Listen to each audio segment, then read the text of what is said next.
Hello, everybody, and thank you so much for spending some time with us again today. I'm super thankful to all of the members of the Upcycled Cloth Collective who make it such a fun place to interact and be and learn. And today I'm very excited to introduce you to one of our members, Bailey Earith, who is a fiber and textile enthusiast with an international following. So Bailey, if you'll tell us a little bit more about yourself and how you got into upcycled textiles. Sure, Melanie, absolutely. So as you said, I am a fiber artist. So my upcycling is 90% to make artwork, and then the other 10% to make clothing, which is also very artful. I call it artifying things. So I don't generally make clothing from scratch, but I take what's out there and restyle it and add paint and things that I do. But I like to use upcycled materials because I don't like to go to the store and buy the new fabric lines that are on the market, because then I will see the same fabric in other new works that are coming to market or showing up on Facebook, and that bores me. I want to be different. I want something unique, and I only find that in my upcycled fabrics, because then I can get things from around the world. I can get things from different eras, and I can get things that are already distressed, and it just makes it that much more exciting for me, and that much my end product ends up being that much more rich. And the other thing that I like about it too is, if I were to have a design and count out how many yards of A, B, and C fabric I needed, and then go out and buy it, I would have a very boring project. First of all, I'd be bored, and that energy comes out into the project, but it would be very predictable because I've controlled all the elements. When I work with recycled and upcycled fabrics and yarns, buttons, trims, whatever I'm using, I am limited to the product at hand. And so if I want to make a piece that is 5 foot square and I only have, a 3 by 9 inch piece of fabric, and it's like, well, where can I use it, or how can I cut it up to make it stretch into the space that I need it to? And I love that creative challenge. That's what keeps me motivated. And it keeps it interesting, because then if and when you run short with something and you have to throw something else in, there again, it becomes richer and more exciting and more creative, because it isn't predictable. I love, it seems to be a kind of a recurring thread with members who I interview, that the things that some people would perceive as challenges with working with upcycled textiles are actually the very things that excite our community, because it's like puzzle building, it's problem solving. Yes. And that is almost more of an infinite journey than what we'd ever go on if we just worked with predictable resources that were plentiful. 100%. 100%. You've absolutely got it right. And that's, if I'm not interested, if I'm bored, I'm not going to do it. And again, it's going to show in the piece. But to have a surprise, and my pieces are very intricate in that they work from a distance. They have a visual appeal from a distance, but for those who choose to interact with the piece and come up closer and really see the details and spend time with the piece, they'll start noticing, oh, wait a minute, that's an earring. Oh my gosh, that piece is slightly different than all the other pieces. Or they start seeing all the little surprises that I've tucked in there if they choose to spend the time to engage with the piece. And where do you exhibit your artworks? Do you sell them in galleries, quilt shows? Yes, and yes. I am currently between galleries. The gallery I was in closed a few years back, and then I went through a life transition, so I'm between galleries. But I have a large online website. I put all my newest stuff on Facebook and Instagram. I do Artist of the Month shows at various restaurants and galleries around town. I teach a lot, so people know me for my teaching. And then, of course, when you take a class from somebody, you want to own some of their work, and that's always nice too. And what sorts of workshops do you teach? Oh, it runs the gamut. I'm a mixed media fiber artist, so I teach a lot in the schools as an artist in residence, kindergarten through high school, and I specialize in special education, special needs children, so I teach that as well. And then I also teach teachers, art teachers and classroom teachers, the newest techniques and how to teach academics through art. And then I work with guilds and private students on various art quilting techniques, fiber embellishment. It really runs the gamut. It depends on the group. If it's a quilting group, then it's fiber art techniques, how to make vessels, how to paint your fabric, how to work with Tyvek, embellishments, beading, quilting. If it is more of just a group of friends, then I might do something more like bookmaking or mandalas or something that's more energy, mindfulness, that sort of stress reduction, things like that. So I teach a lot. So that was a long answer, but it's I teach a lot, so it is a lot of information that I have to offer. I love that, though. I love that you're not just limited to one or two workshops, that you teach a wide range of different skills and to a wide range of different people. I do, and then if there is someone who wants me to work with them one-on-one, and they've, I call it Pinterest coaching or art coaching, where whatever, if they have found a project and they're just dying to know how to make it, then I hold their hand and help them through it, and provide them with the support so they can feel confident in doing it.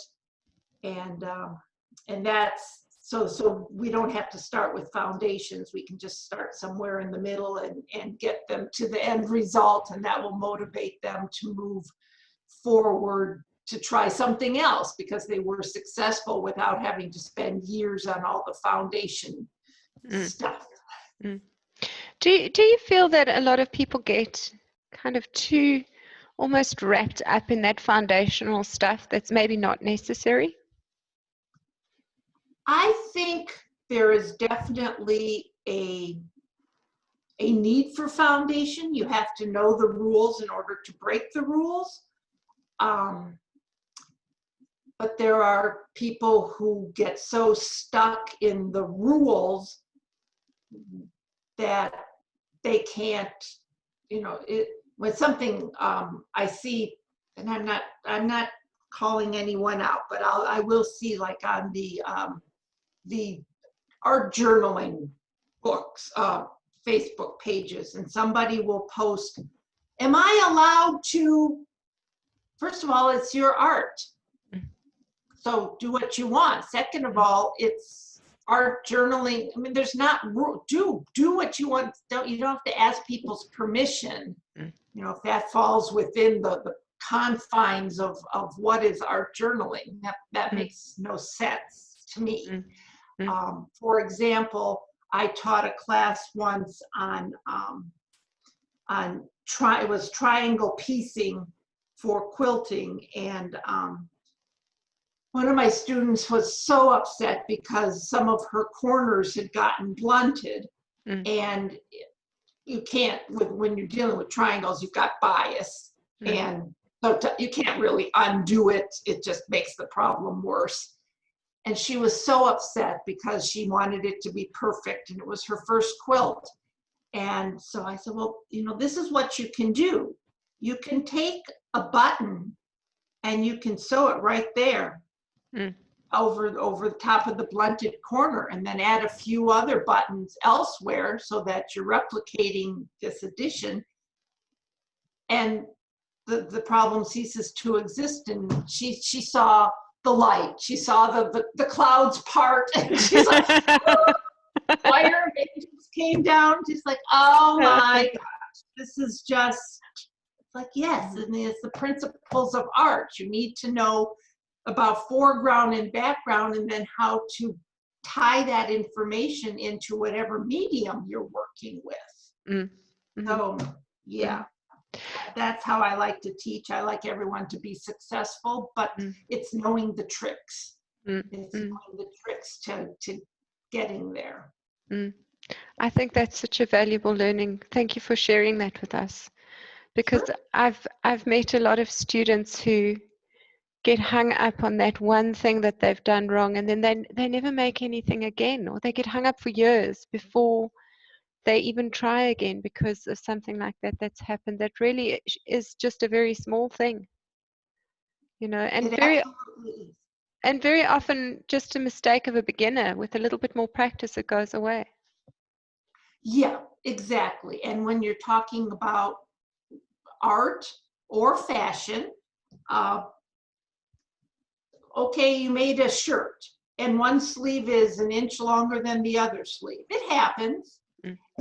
Well, gosh, you could roll up your sleeves, and now the problem doesn't exist. And I mean, nobody's gonna sit there and pick it apart. You're not sending it into a show to be critiqued. Live it, enjoy it, you know, maybe shear up both sleeves, and then, or go, you know, make one really, really short and one really, really long, and make it avant-garde. I mean, go for it. There's not the shirt police that are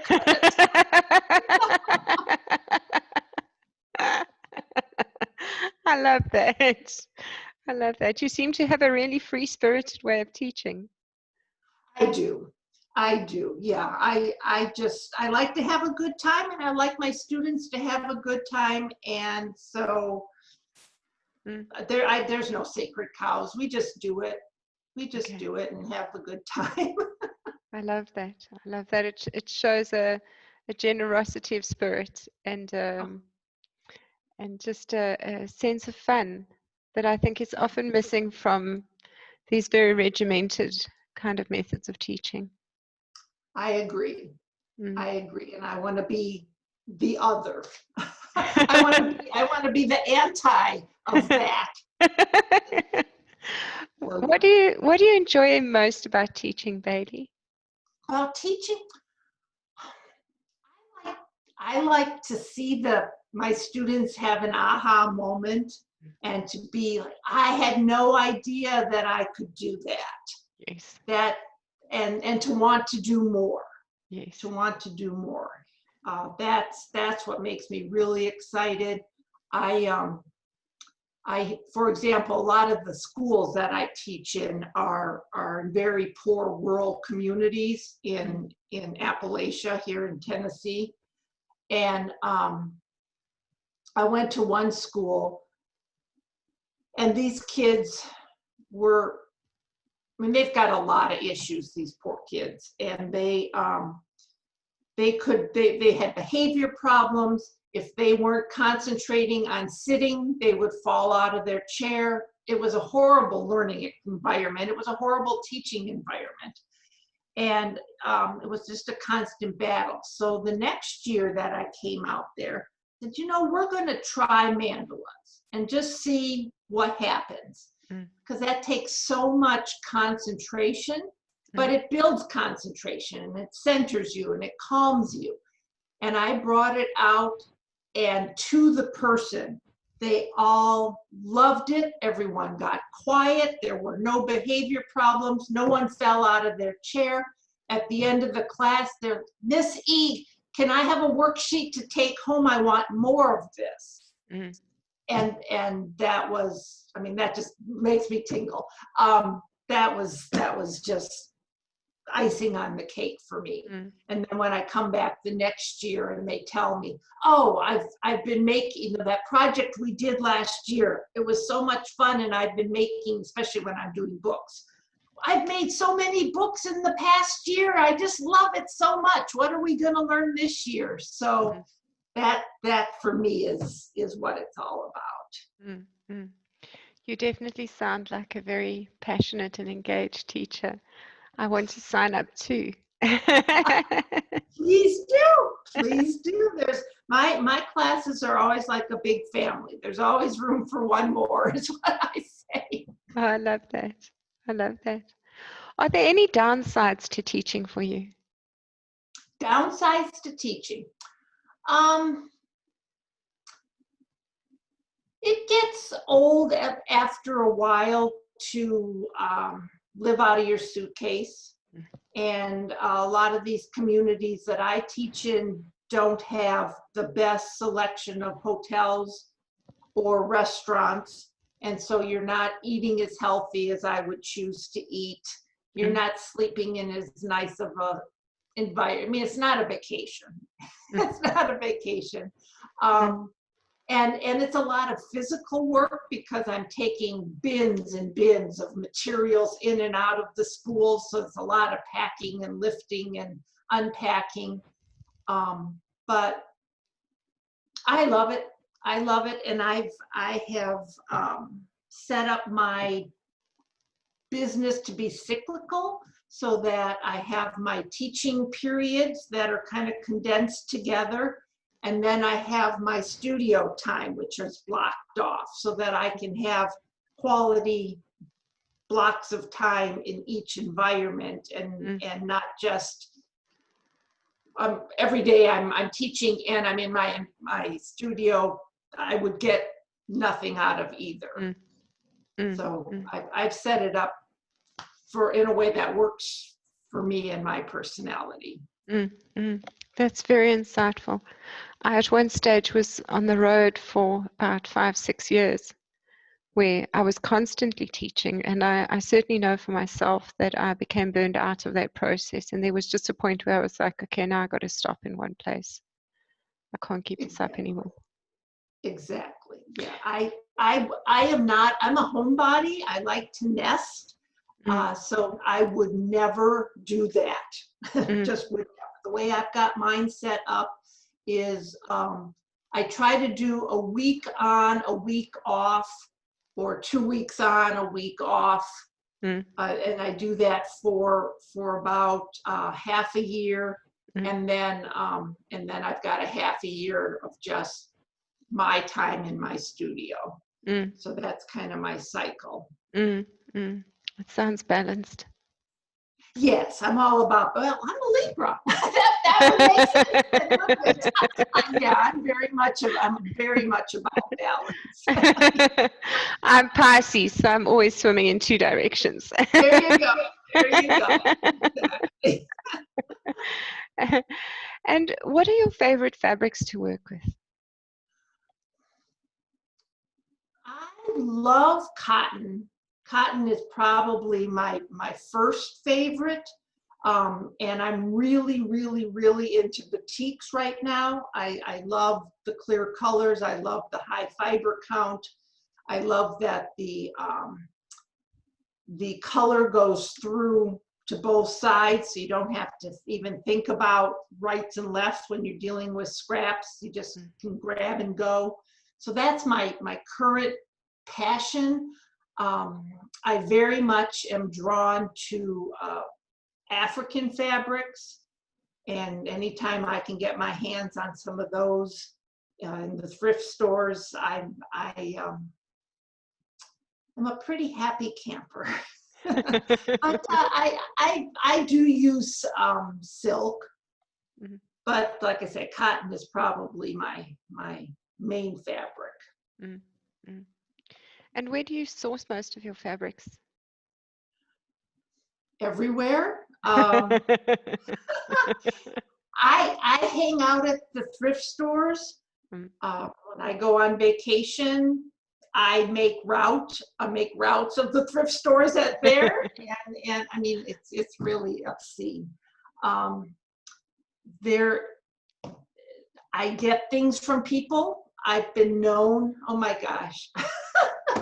I have been known to walk up to perfect strangers at a sporting event and just say, you know, I love the print on that shirt. I absolutely love it. And someday when it gets worn or stained or outgrown, if you would remember me, and I will give them my card. I love that. And I will get these calls years later. Are you sure you want this? Yes, I am sure. I am sure. But I was doing I don't know a stranger. I just don't, if that isn't readily apparent. And I was at a business networking meeting, and this gal came up to me after the meeting, and she said, you know, she says, I have this old silk kimono that has been wadded up in the back of my closet for years. It's gone through 3 moves, but I can't get rid of it because I knew someone would want it. And I feel like you are that person. And she said, would you want it? Oh my gosh, absolutely yes. So the next month she brought it and she kept apologizing. I am so sorry. I am so sorry. I'm so sorry. And she handed me this bag, and it just had this wad of black, faded, wrinkled silk fabric in it. And I says, no, I'm so grateful. And she's like, I'm so sorry. I said, no, I'm so grateful. And because it looked like absolutely nothing to anyone who didn't know what they were looking at.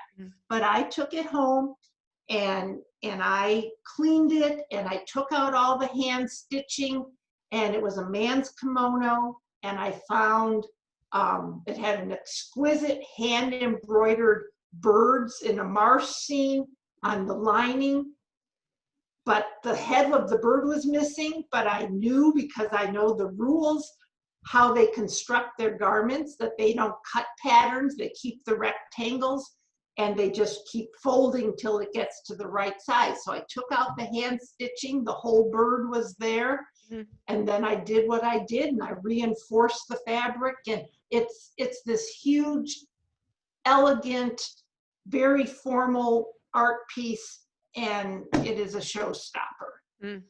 So yeah, that's what I love, is the surprise and the, yeah. That's so beautiful. That's such a beautiful story. Thank you. But yeah, if I find something in the thrift store, I may wear it just because I'm drawn to it. I may wear it for a while, and then when I'm done wearing it, then it becomes fabric, and then it ends up in an art piece, and then I don't know. It's an endless resource with endless possibilities. To me it is.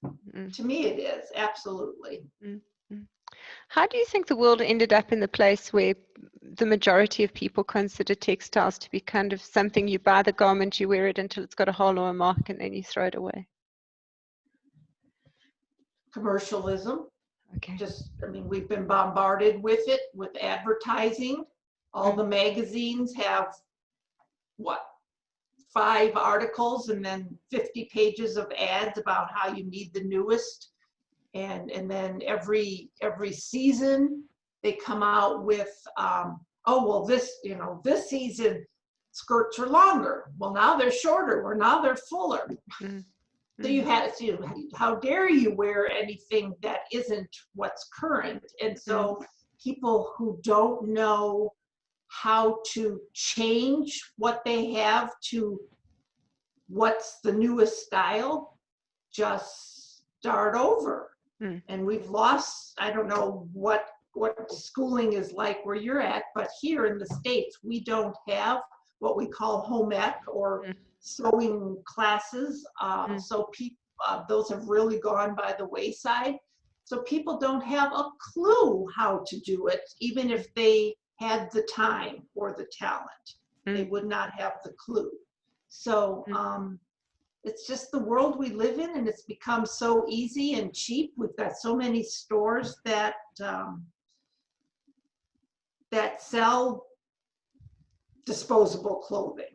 I mean, if you look at it and you know what you're looking for, you can see that the fabric is cheap. The construction is cheap. When you wash it, the dye comes out. It was made to be disposable and to be cheap. Well, I would rather have a few good pieces that are of high quality that I paid a good amount for, and they're timeless and they'll last me. Because I hate to shop. I absolutely hate to shop for anything. Thrift stores don't count. That's not shopping. That's treasure hunting. But no, I do not like to go to stores and try on clothes or buy new yardage, or I hate shopping with every fiber of my being. I love that thrift stores are treasure hunting. They are, because you never know what's there, and it's just always a surprise. And you know, when something costs next to nothing, that's free. So it's just going in and getting free stuff, and yeah, that's my world. I dive into dumpsters too. What's the best thing you've ever found in a dumpster? Excuse me? What's the best thing you've ever found in a dumpster? Best thing I ever found in a dumpster. The best thing I ever found in a dumpster was a rusted grill from a barbecue. And I use it to make wonderful rusted patterns on my fabric. That's a real prize that's in my rust bin of assorted patterns. Something that nobody else would rescue. No, oh goodness, no. I love Another that. best thing I have found in a dumpster is Tyvek.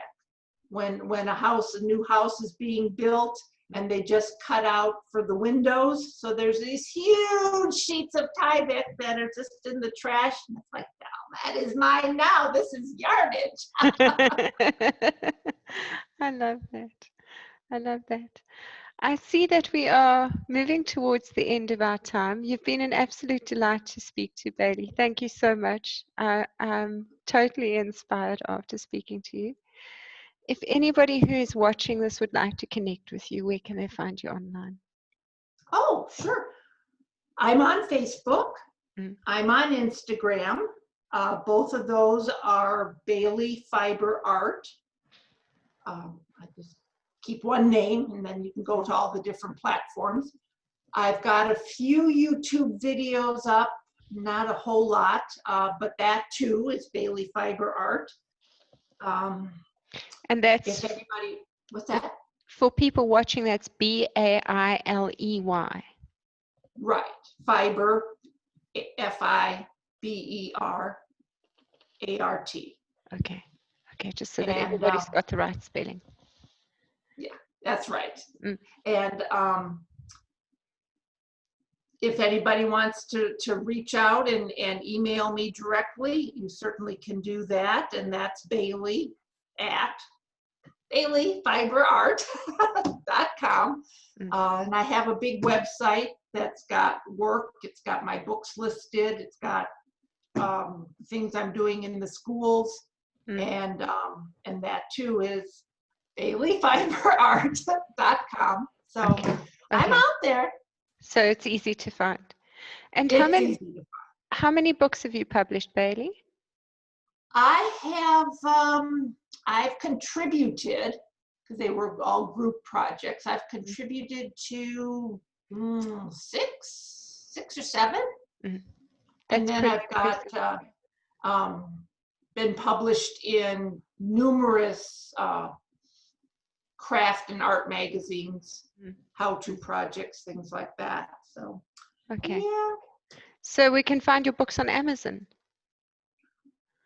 Or I just don't on your know website? what if they're still in print, or I'd probably use, if they're not in print anymore. I'm not vain. I don't keep up on what's in print and what's not in print. Yeah. But yeah, they're out there. They're out there. I get all excited when I go to our local used bookstore and I see one of my books on the shelf. I'm like, oh. I take it up to the front and I say, well, would you like me to sign this? It'll be worth more for you. I love that. I feel like I've lost my mind, but that's okay.